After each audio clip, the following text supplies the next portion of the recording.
Okay, so I'm going to start out with two stories as kind of a framing device, so you kind of understand the situation. They're a little bit, not graphic, but a little emotionally intense. So, a 13-year-old girl in Sri Lanka bathes at the same spot every morning in the river behind her house. She does this because her house does not have any plumbing. A large saltwater crocodile also basks on the opposite bank every morning. One morning, when she's walking down to bathe, she notices the crocodile is not there. When she enters the water, she is immediately dragged under and killed. Okay, so this is a film of the girl's family, actually.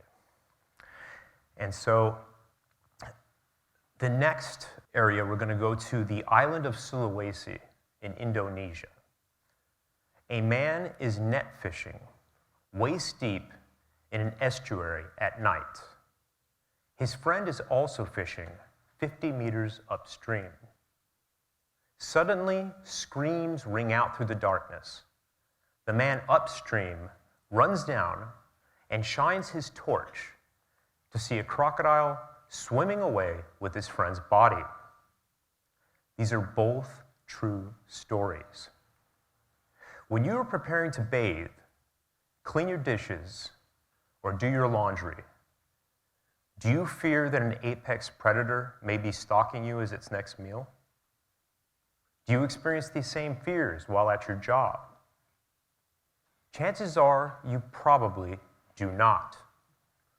Unfortunately, the same cannot be said for our friends to the north in India, Indonesia, Malaysia, Papua New Guinea, Timor-Leste, and other countries. Over the past decade, here in the top end, only 3 people have been killed by saltwater crocodiles here. Over that same period, more than 543 people were killed in Indonesia alone. That's a rate 181 times higher than our own. At least a quarter of the global wild saltwater crocodile population is found right here in the top end. In Indonesia, on the other hand, crocodile numbers are much smaller. Clearly, large crocodile populations are not to blame for the massive disparity in the number of attacks between Australia and these other countries. So then, what is to blame? Like so many other problems in our world, we can point the fingers at poverty and poor infrastructure, as well as a lack of croc-wise education and human encroachment into crocodile habitat. After analyzing saltwater crocodile attacks globally for the past decade, we found that 1/3 of all attacks outside of Australia resulted from a lack of WASH facilities. WASH stands for water, sanitation, and hygiene. People in these regions have absolutely no choice but to enter crocodile habitat to bathe, clean their dishes, go to the toilet, and do their laundry.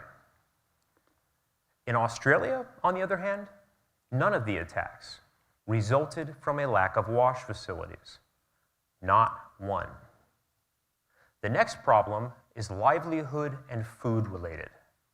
More than half of all attacks outside of Australia involved victims engaging in fishing activities, either for their livelihoods or for personal consumption.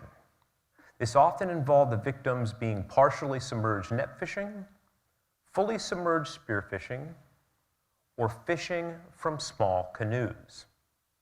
Unlike here in the top end, and in Australia in general, fishermen in these countries typically do not have access to large, croc-safe boats, and instead use small dugout canoes that large crocodiles can easily capsize or pull them out of.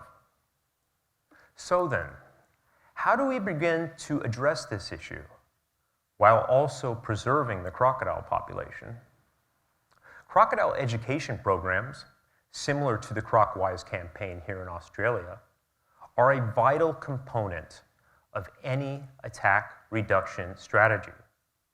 They are not enough on their own, however, since people in these regions rely on crocodile habitat for their basic needs and survival. Merely understanding the danger does not change that. Education can, however, inform people of ways they can reduce the risk of attack. Let's return to the young girl in Sri Lanka. We know that crocodiles memorize the patterns of prey species. The crocodile likely watched the girl visit the same spot over a prolonged period and decided to take advantage of a predation opportunity with a high chance of success. It is for this reason that we advise against people in crocodile habitat using the same spots along waterways on a regular basis. Other examples of important educational information include always fishing with another person close by, always carrying a weapon with you while fishing because crocodiles hate resistance, and refraining from entering deep water where fatality rates are much higher, and removing any potential crocodile attractants, such as domestic animals and organic waste from in or near waterways.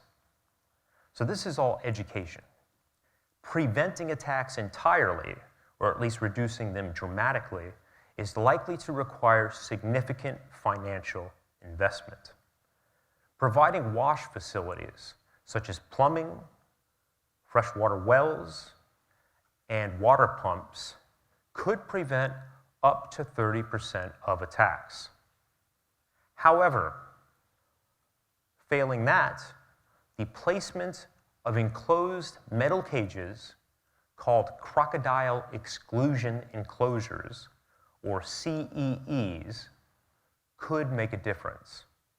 However, all of these facilities require regular maintenance and strategic placement to be effective. When I visited Sri Lanka, to the village where the girl was killed, I noticed contaminated wells that were no longer usable. Some of them were actually dried. And I also noticed that there were CEEs, crocodile exclusion enclosures, with holes in them big enough for crocodiles to enter. And in fact, one man was attacked by a crocodile that got in through one of these enclosed cages and attacked him. Luckily, it wasn't a big crocodile, and he survived. So clearly, maintenance is a very important issue here. So when I visited the village in Sri Lanka, the girl's parents did not blame the crocodile, but instead they wanted the government to provide them with plumbing because they simply did not have plumbing, and a lot of people in the area don't have plumbing. It seems like a pretty simple solution, but these are very impoverished nations, and sometimes the government doesn't allocate funding to these things. Preventing attacks on fishermen, however, is much more difficult and requires some level of creative thinking, and we haven't fully solved it, but we do have some ideas. Fencing off designated fishing areas, not large areas, but designated fishing areas, could potentially prevent crocodile entry. But the fences would need to be tall enough to accommodate water level changes or tidal changes. You have flooding and a lot of other things. And they have to be long enough to prevent crocodile entry from the land. Because crocodiles are, in addition to be riparian predators, they are also terrestrial. Enforcing taboos on entering certain areas of crocodile habitat, something that has been suggested in Timor-Leste, could reduce the number of attacks while also protecting the habitat. The culling of crocodiles, or the creation of crocodile exclusion zones like we have around here in Darwin, have also been proposed for these countries. The targeted removal of problem crocodiles is a vital part of any crocodile management plan. However, large-scale removal could result in population damage, jeopardizing population recovery. In Indonesia, for example, all crocodile surveys outside of Papua have thus far revealed uniformly low densities. Like, for example, here in the top end, we have an average of 5.3 non-hatchlings per kilometer, and in parts of Indonesia, it's about 0.3 non-hatchlings, so vastly lower, suggesting the population is still vulnerable due to human population pressure and the expansion of unsustainable industries such as palm oil and tin mining. Undisturbed crocodile habitat is extremely limited outside of Australia and New Guinea. Everywhere else, there's very little left. In addition, big cities generally do not have crocodile attacks, and this is where exclusion zones would be. You have an exclusion zone around Darwin. They might want to have an exclusion zone around Kota Kinabalu or Jakarta. Crocodiles don't attack people in these areas. They attack people in thousands of remote villages with marginal crocodile habitat. So it's very unrealistic to place exclusion zones in these areas without, obviously, it's massive financial investment, and also, you're going to basically wipe out the crocodile population. So, for these reasons, the large-scale culls and the implementation of exclusion zones are unlikely to be effective or sustainable for the crocodile population. Ultimately, each region, each individual region, and even in a place like Indonesia, each province, is going to require solutions specially tailored to their own unique conditions, including culture, habitat quality and quantity, and both human and crocodile population sizes. It's important to note that while saltwater crocodiles are doing very well here in the top end, they are extinct in Cambodia, China, Seychelles, Thailand, Vietnam, and Vanuatu. I'm sure many of you didn't even know crocodiles are native to those areas, and that's happened mostly within the past 50 years, some of them going forward further back like China. In addition to that, they are limited to only small pockets of habitat in Bangladesh, India, Java, Myanmar, and Singapore. If this level of conflict continues unabated, saltwater crocodiles are likely to experience more localized extinctions and further range reduction. Thank you.